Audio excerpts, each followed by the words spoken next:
동천의 가족들과 함께하는 기도 시간입니다. 기도, 성경 봉독, 말씀 선포, 기도 순서로 진행됩니다. 하나님과 긴밀한 교제 시간이 되기를 소망합니다. 기도로 2월 12일 새벽 예배를 시작하겠습니다.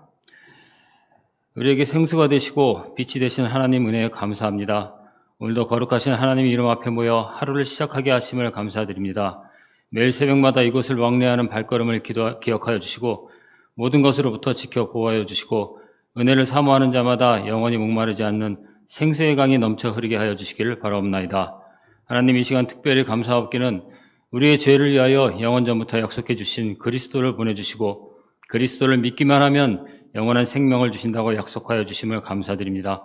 우리의 행위와 우리의 노력이 의가 될 수 없고 하나님의 거룩함에 다가갈 수 없음을 고백합니다. 다른 어떤 이름을 주신 바 없으며 다른 어떤 방법을 주신 바 없고 오직 예수 그리스도의 이름만 우리에게 주시고 그가 이루신 모든 성취를 바라보며 예수님이 바로 그리스도라는 것을 알고 믿고 영원한 생명의 길로 나아가기를 원합니다. 하나님, 광야에서 이스라엘 백성들이 목마름을 호소한 것 같이 이 시대에 우리와 우리의 자녀들이 영적 갈급함으로 목말라 하고 있습니다.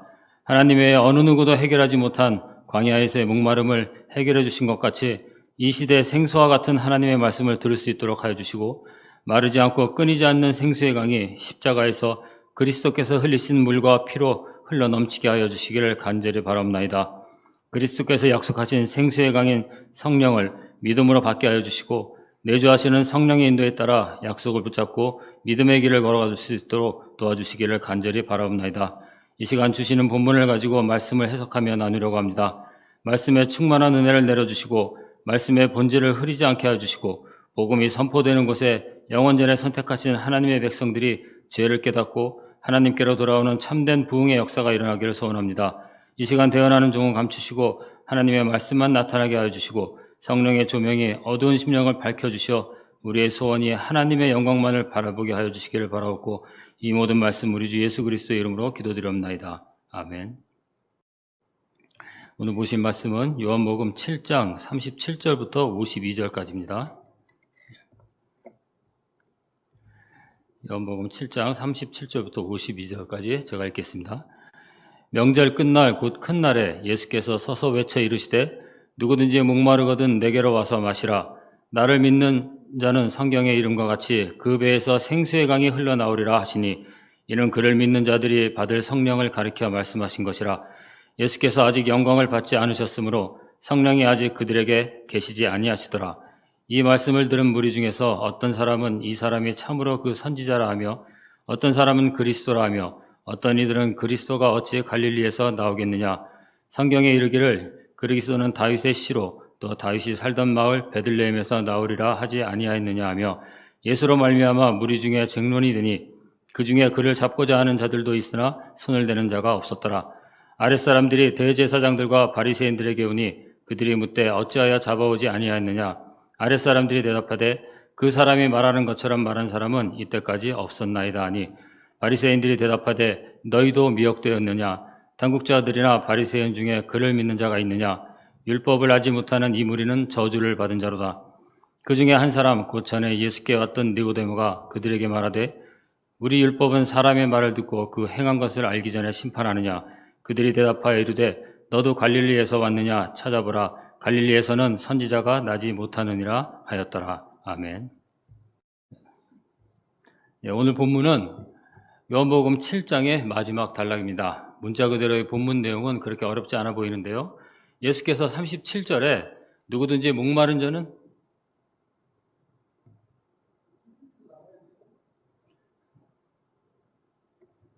안 나가도 돼요. 다시 할게요.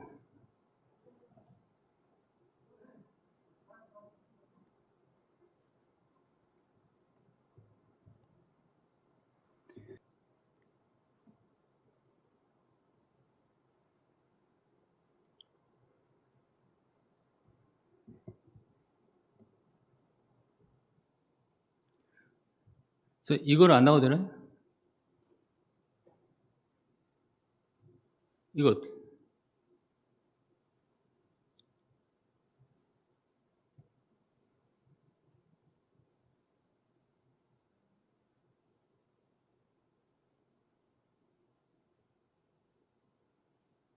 핸드폰 실시간으로 나가는데 핸드폰 거기서 앞에서 보시고 소리만 들으시면 보실 수 있어요.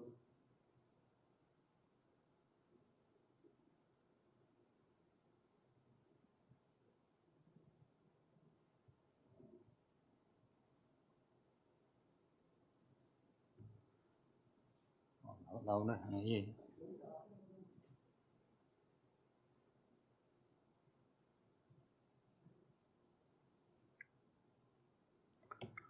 시작할게요.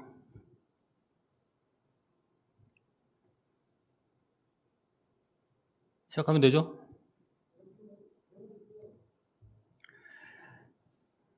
예, 기도하심으로 2월 12일 새벽 기도 시작하겠습니다. 기도하겠습니다. 우리에게 생수가 되시고 빛이 되신 하나님 은혜에 감사드립니다. 오늘도 거룩하신 하나님 이름 앞에 모여 하루를 시작하게 하심을 감사드립니다. 매일 새벽마다 이곳을 왕래하는 발걸음을 기억하여 주시고 모든 것으로부터 지켜 보호하여 주시고 은혜를 사모하는 자마다 영원히 목마르지 않는 생수의 강이 넘쳐 흐르게 하여 주시기를 바라옵나이다. 하나님, 이 시간 특별히 감사하옵기는 우리의 죄를 위하여 영원전부터 약속해 주신 그리스도를 보내주시고 그리스도를 믿기만 하면 영원한 생명을 주신다고 약속하여 주심을 감사드립니다. 우리의 행위와 우리의 노력이 의가 될 수 없고 하나님의 거룩함에 다가갈 수 없음을 고백합니다. 다른 어떤 이름을 주신 바 없으며 다른 어떤 방법을 주신 바 없고 오직 예수 그리스도의 이름만 우리에게 주시고 그가 이루신 모든 성취를 바라보며 예수님이 바로 그리스도라는 것을 알고 믿고 영원한 생명의 길로 나아가기를 원합니다. 하나님, 광야에서 이스라엘 백성들이 목마름을 호소한 것 같이 이 시대 우리와 우리의 자녀들이 영적 갈급함으로 목말라 하고 있습니다. 하나님의 어느 누구도 해결하지 못한 광야에서의 목마름을 해결해 주신 것 같이 이 시대 생수와 같은 하나님의 말씀을 들을 수 있도록 해주시고 마르지 않고 끊이지 않는 생수의 강이 십자가에서 그리스도께서 흘리신 물과 피로 흘러 넘치게 하여 주시기를 간절히 바라옵나이다. 그리스도께서 약속하신 생수의 강인 성령을 믿음으로 받게 하여 주시고 내주하시는 성령의 인도에 따라 약속을 붙잡고 믿음의 길을 걸어갈 수 있도록 도와주시기를 간절히 바라옵나이다. 이 시간 주시는 본문을 가지고 말씀을 해석하며 나누려고 합니다. 말씀에 충만한 은혜를 내려주시고 말씀의 본질을 흐리지 않게 해주시고 복음이 선포되는 곳에 영원전에 선택하신 하나님의 백성들이 죄를 깨닫고 하나님께로 돌아오는 참된 부흥의 역사가 일어나기를 소원합니다. 이 시간 대언하는 종은 감추시고 하나님의 말씀만 나타나게 해주시고 성령의 조명이 어두운 심령을 밝혀주시어 우리의 소원이 하나님의 영광만을 바라보게 하여 주시기를 간절히 바라옵고 나오며 이 모든 말씀 우리 주 예수 그리스도의 이름으로 기도드리옵나이다. 아멘. 오늘 보실 말씀은 요한복음 7장 37절부터 52절 말씀입니다. 요한복음 7장 37절부터 52절까지 말씀을 제가 읽겠습니다. 명절 끝날 곧 큰 날에 예수께서 서서 외쳐 이르시되 누구든지 목마르거든 내게로 와서 마셔라. 나를 믿는 자는 성경의 이름과 같이 그 배에서 생수의 강이 흘러나오리라 하시니 이는 그를 믿는 자들이 받을 성령을 가리켜 말씀하신 것이라. 예수께서 아직 영광을 받지 않으셨으므로 성령이 아직 그들에게 계시지 아니하시더라. 이 말씀을 들은 무리 중에서 어떤 사람은 이 사람이 참으로 그 선지자라 하며 어떤 사람은 그리스도라 하며 어떤 이들은 그리스도가 어찌 갈릴리에서 나오겠느냐. 성경에 이르기를 그리스도는 다윗의 씨로 또 다윗이 살던 마을 베들레헴에서 나오리라 하지 아니하였느냐 하며 예수로 말미암아 무리 중에서 쟁론이 되니 그 중에는 그를 잡고자 하는 자들도 있으나 손을 대는 자가 없었더라. 아랫사람들이 대제사장들과 바리새인들에게 오니 그들이 묻되 어찌하여 잡아오지 아니하였느냐. 아랫사람들이 대답하되 그 사람이 말하는 것처럼 말한 사람은 이때까지 없었나이다 하니 바리새인들이 대답하되 너희도 미혹되었느냐. 당국자들이나 바리새인 중에 그를 믿는 자가 있느냐. 율법을 알지 못하는 이 무리는 저주를 받은 자로다. 그 중에 한 사람 곧 전에 예수께 왔던 니고데모가 그들에게 말하되 우리 율법은 사람의 말을 듣고 그 행한 것을 알기 전에 심판하느냐. 그들이 대답하여 이르되 너도 갈릴리에서 왔느냐. 찾아보라. 갈릴리에서는 선지자가 나지 못하느니라 하였더라. 아멘. 오늘 본문은 요한복음 7장의 마지막 단락입니다. 문자 그대로의 본문 내용은 그렇게 어렵지 않아 보이는데요. 예수께서 37절에 누구든지 목마른 자들은 내게서 와서 마시라고 하시는데 사람들은 예수가 누군지 설왕설래합니다. 그리고 대제사장들과 바리새인들이 예수를 잡으라고 사람을 보냈는데 그들이 다시 돌아와서 이렇게 말한 사람은 이제까지 없었다고 진술하죠. 그러자 너희도 미혹되었느냐는 그 바리새인들의 신경질적인 반응이 나오고요. 3장에서 예수님과 대화를 했던 니고데모가 또 이들에게 의심을 받으면서 7장이 마무리되고 8장으로 넘어갑니다. 7장의 주 배경은 초막절 직전과 그리고 초막절 기간 중이고요. 장소는 9절까지는 갈릴리였다가 10절 이후부터는 예루살렘과 성전이었습니다. 그리고 오늘 읽으신 본문이 7장의 의미를 가장 잘 묘사해주고 있는 부분인데요. 초막절 기간 가운데 가장 중요한 날에 가장 중요한 선포를 하신 것입니다. 이 시간에는 37절과 38절에서 말씀하신 예수님의 그 외침을 가지고 이 말씀을 외치신 배경, 그리고 이 말씀의 의미를 알아보고 이 말씀에 반응하는 사람들의 그 유형을 분류한 다음에 오늘날 우리에게 주시는 메시지를 알아보도록 하겠습니다. 우선 성경에서 예수님의 사역의 형태, 그리고 말씀의 출처를 자세히 관찰을 해보면요. 예수님은 공생의 3년 동안에 자기 마음대로 말씀하시고 행동하신 것이 아니었습니다.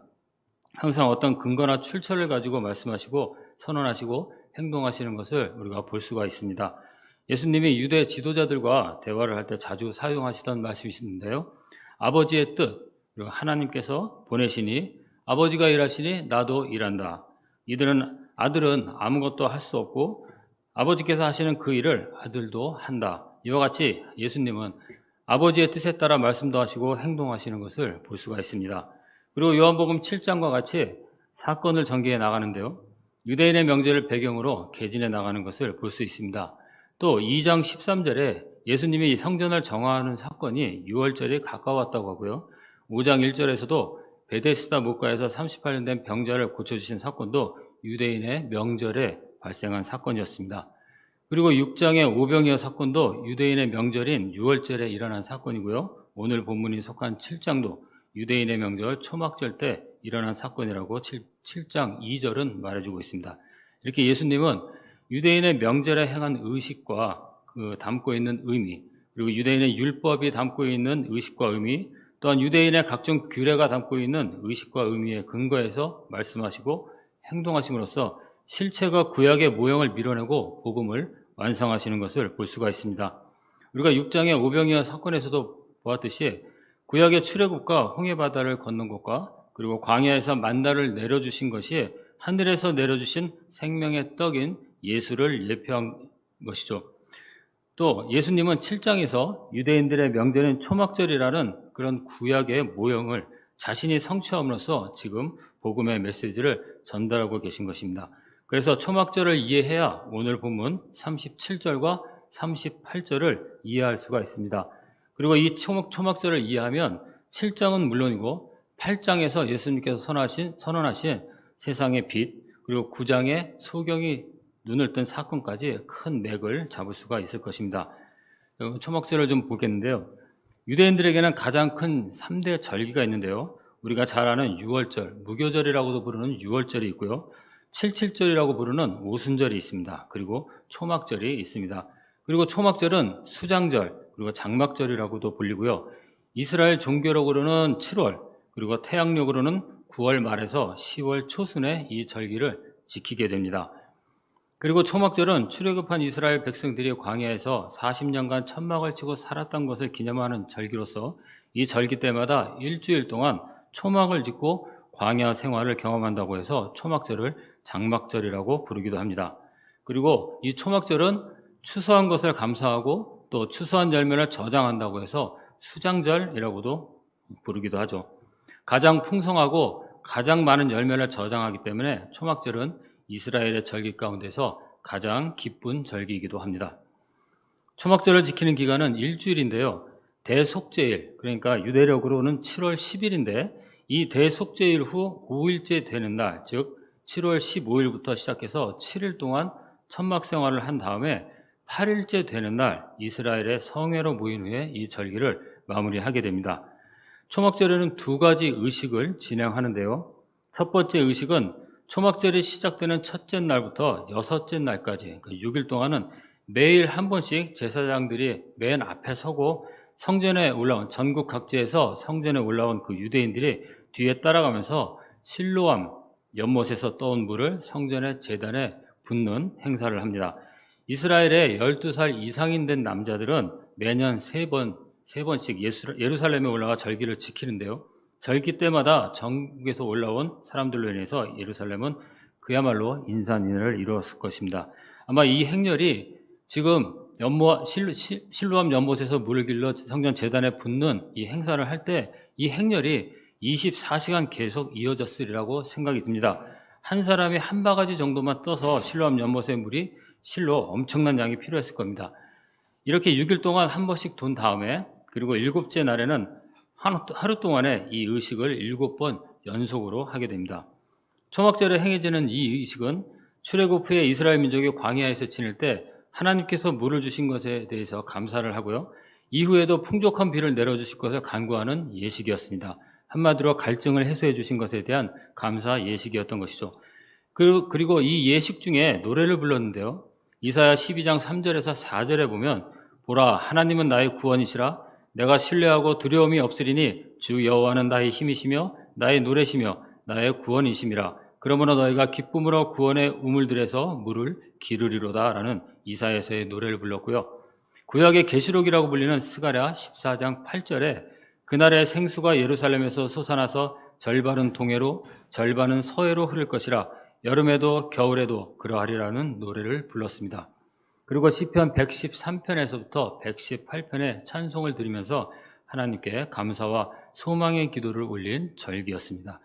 그리고 7일간의 모든 예식이 끝나고 37절에 명절 끝날 곧 큰 날이라고 기록된 8일째 되는 날에는 이스라엘 전체가 성회로 모여서 하나님께 희생제물을 드림으로써 초막절을 마무리하게 됩니다.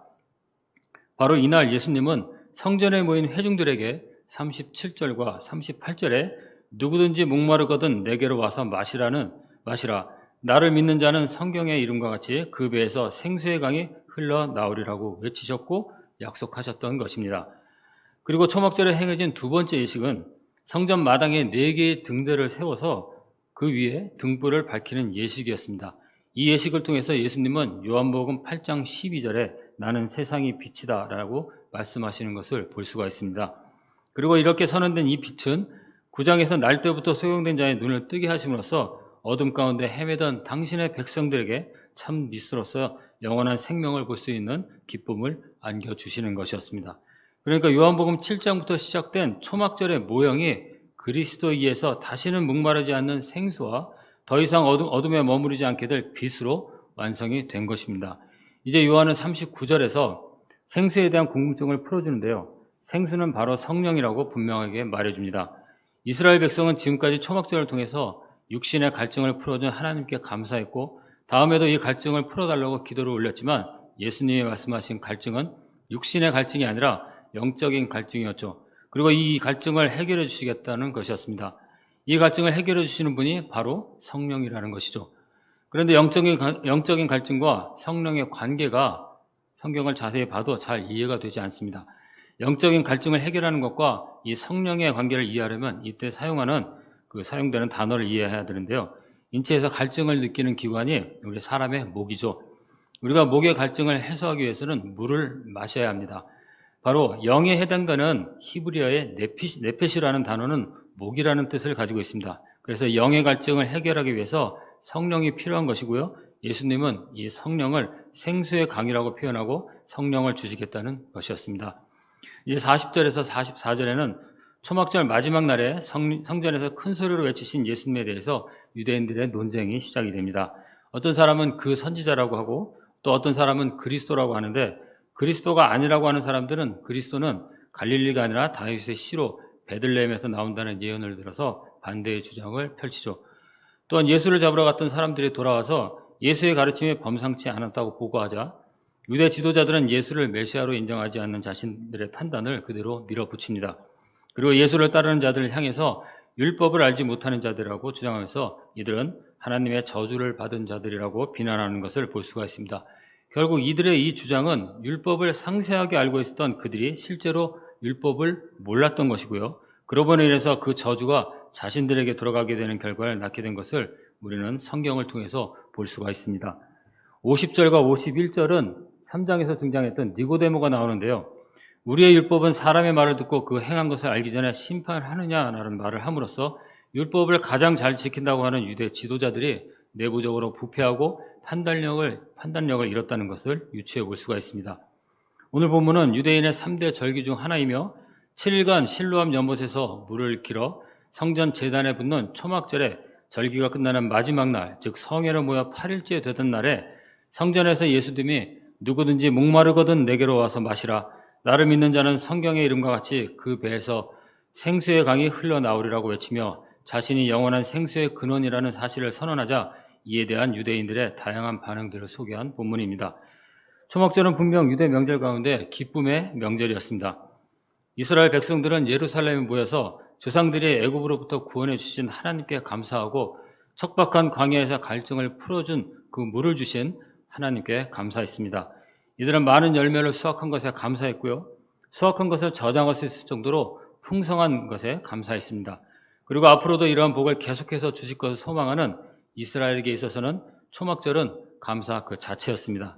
하지만 구약의 초막절은 영원한 감사와 소망에 대한 지평을 열어주는 모형에 불과한 것이었습니다. 실체이신 그리스도께서 초막절을 완성하심으로써 우리의 영원한 구원을 이루어 주신 것이죠. 그리고 이 초막절은 유대인의 절기로서 유대인의 기쁨으로 끝나는 것이 아니었습니다.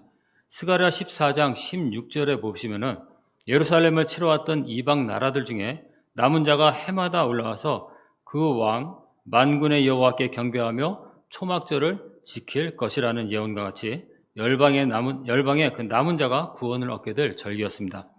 에스겔 47장 9절에서도 이 강물이 이르는 곳마다 번성하는 모든 생물이 살고 또 고기가 심히 많으리니 이 물이 흘러들어가므로 바닷물이 되살아나겠고 이 강이 이르는 각처의 모든 것이 살 것이다라며 이렇게 예언한 것 같이 예루살렘 성전으로부터 흘러나오는 물로 말미암아서 이스라엘뿐만 아니라 이 물을 먹는 사람들이 다시 살아나는 약속이 지금 초막절 끝날 곧 큰 날에 예수님에 의해서 종말론적으로 성취되고 있는 것입니다.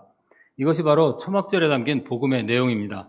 광야에서 이스라엘 백성들의 갈증을 풀어주신 하나님께서 그 아들이 십자가에서 흘리신 물과 피가 흘러온 온 열방 가운데 퍼져서 이스라엘 백성뿐 아니라 열방의 남은 자들에게 영원히 목마르지 않는 생수가 되어주신 것입니다. 우리는 바로 이 약속을 믿는 것입니다. 이방인, 열방의 남은 자들인 우리는 십자가에서 물과 피를 흘리신 예수 그리스도께 감사하며 영원히 목마르지 않게 해주실 성령이 우리와 함께 하실 것을 믿으며 장차 도래할 영원한 하나님 나라를 초막절의 모형을 통해서 보게 되는 것입니다. 사랑하는 동천교회 성도 여러분, 여러 절기를 통해서 복음을 선포하신 그리스도는 오늘 우리에게 초막절에 담긴 복음을 선포하셨습니다. 많은 사람들이 예수님의 표적을 직접 보고 그리고 듣고 경험했지만 예수를 그리스도로, 예수를 메시아로 믿지 않았던 것을 우리는 성경을 통해서 보게 됩니다. 오늘날 우리는 어떤 선택을 해야 될까요? 표적을 보고 믿는 것이 아니라 그리스도의 존재와 그리스도가 행한 모든 것을 기록한 말씀, 영원한 생수를 주시겠다고 약속하신 그 말씀을 믿는 우리들이 되기를 간절히 소원합니다. 이제 초막절에 이 모형을 성취하신 예수님께서는 6개월 뒤에 그리스도는 십자가에 달려 물과 피를 쏟고 죽으시고 부활하셔서 영생을 얻으실 것입니다. 그리고 또 영광을 받으실 것입니다. 바로 그때 하나님이 정하신 그때에 죽음의 십자가로 향하는 그때에 우리에게 주신 초막절에 담긴 복음의 비밀을 알고 그리스도를 믿고 영접함으로써 영원한 갈증을 해결하는 우리들이 되기를 간절히 소망합니다. 각자 기도하시다가 자유롭게 돌아가시겠습니다.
네.